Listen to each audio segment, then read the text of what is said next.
Hi everyone, it's Chris from Clearly Crafted. I wanted to share a video. I know Kathy was asking about having something to help stabilize her piece, and we're really great when we're crafting, figuring out ways to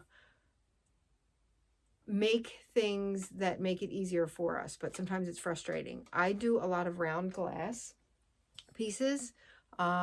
So to be able to hold something while I'm crafting on it, and I have some older videos, let me show some pieces here that I've used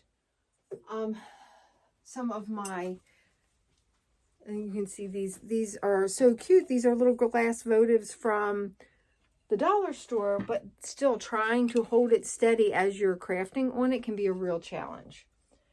So I sell these pieces. We call it a hands-free craft stand. So my husband created it for me. A few years ago when I was doing this, I gave my husband a design and I said, how can you make me something that will hold my pieces straight? You'll see them in a lot of my videos. I use it all the time. And I'll put it down here and you can see this is my hands-free craft stand. And what it is this is a routed out piece of wood.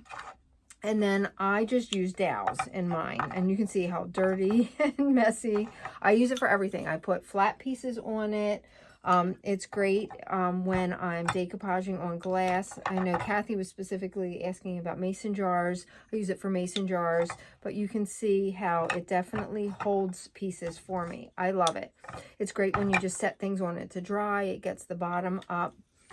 This is in no way a sales pitch. I'm going to actually show you how to make your own from stuff from the Dollar Tree, so you don't have to buy one of these.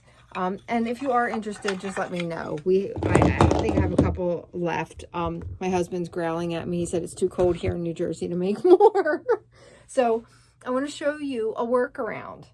So look at these, and guess what this is? This is a piece of a pool noodle that you can get. I'm sure many of us have them. If you have a pool, they have them at the dollar store. I actually just saw them recently at the dollar store, so I know they still have them. So pool noodle, and believe me, I dug this one out of our pool shed. I was afraid there was mice in it, but there's not. And then I want to show you how you can make your own. These are some of the other ones I have here with using a pool noodle.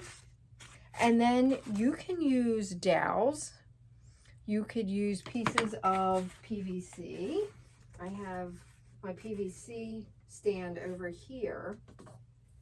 My husband has my drying rack that he made me. See, I keep my hubby busy. I say, I really need this. How can it work? And then he likes to be challenged too. So you can use the smaller pieces of PVC. You could even use pencils. So just things that would keep it elevated. So I'm going to show you. Let me move my Lazy Susan. My dollar store Lazy Susan, which actually I think that one wasn't even a dollar store. That was a family hand-me-down. So what I did was I took the pool noodle and I decided how long I wanted it to be. And I was looking at it so I can show you what I use here on my table. The nice thing about using the pool noodle, you could make a couple of these if you're working on bigger pieces. Like I have some really big glass pieces that I've done that are almost a little too big for this, and I don't have the wood for it. But this, I could make something that would hold a piece, you know, that's as long as this. But so you would make your decision. So you need a pool noodle, an X-Acto knife. Be careful, they are sharp. You need to choose the length that you would want. And what I did was I just took the pool noodle and I decided the length I wanted. So, and just cut right through it. Not a big deal, right? So I have my piece of pool noodle that I'm using. I could easily make 5 or 6 out of one pool noodle. I'll bring this down so you can see. Then, because I want it to sit flat, so, and we don't need that much lift. We just want to be able to lift it up off the ground. So what do I want to do? I'm going to take that pool noodle and cut it in half this way. So I'm going to take the pool noodle and cut right down the middle.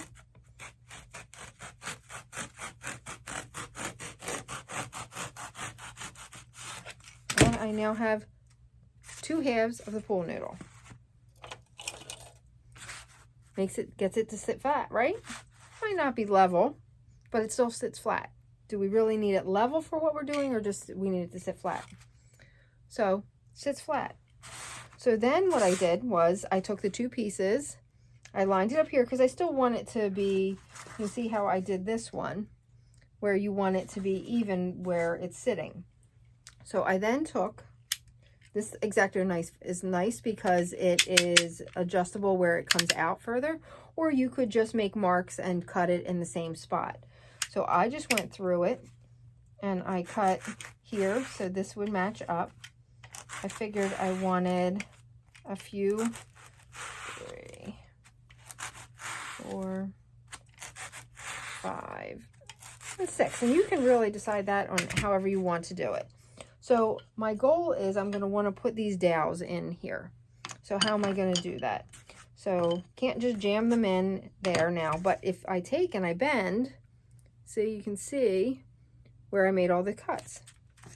So what I did was I just went where the cuts were and I did a little angle cut.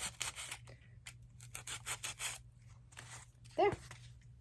So it's my shelf. So think of it, I'm cutting shelves. Here, I'm just seeing where these are, and I'm going to go through and I'm going to do that all the way down on both so that they match up. So you can see how that is. Now I already did that with these, same ones, did that on both. So now what am I going to do? This gives me a platform. Let me move these little cut pieces off, where I can now put my dowels in there. Now I know people use bags of rice. That's great. Use your bag of rice, whatever. This is a little more of a personal, like, I don't need to take it back to the kitchen. I can use my rice in the kitchen now. And this is probably actually cheaper than a bag of rice to buy $1.25 now, I guess, pool noodle. And then to get the dowels. Now, if you have pencils, I'm trying to think if I have any pencils here. You could honestly, if you had pieces small enough, you could use a pencil and just use the pencil. But this that I just cut, look at this. So I have it. You could even angle it. Like some of these, if you did it on an angle, look, it's going to hold this. If I'm going to put it there, that holds it for me. And I can craft. I can set it. It can be a drying rack. Even one of these pieces that I've already done. I'll show you. These are my little votives. I love all the little different glass votives. How easy is that? I can work on it. If I have a bigger piece, I'm working on this one right now because it even works on like your flatter pieces. You just need something to hold it still, or say I'm working on the corner of something. Look, how awesome is that? How often do we get something that holds it hands-free?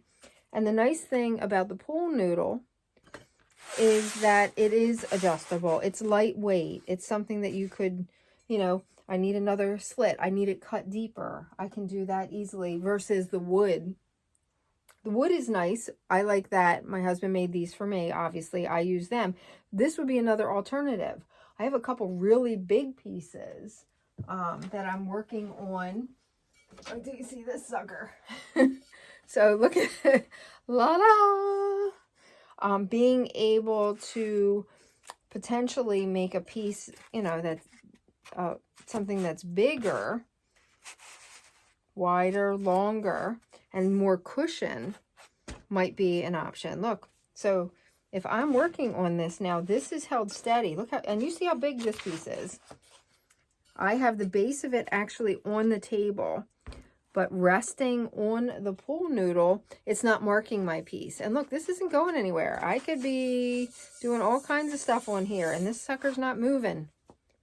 So, and you can see how big this one is. This is a big piece. So I just wanted to share, this is one of those kind of out of the box, how do I work on a piece keep it steady and be successful. Sometimes those are the challenges that we have more than anything. So I'm just going to take a couple pictures and I'll post them to the group, and I'm going to share these. So have fun. This will probably cost you maybe $3 to make it home. I definitely have the wooden ones. If you want one, please reach out and let me know. But definitely an easy workaround and something that you could do from home. All right. All right, everybody. Have a great night.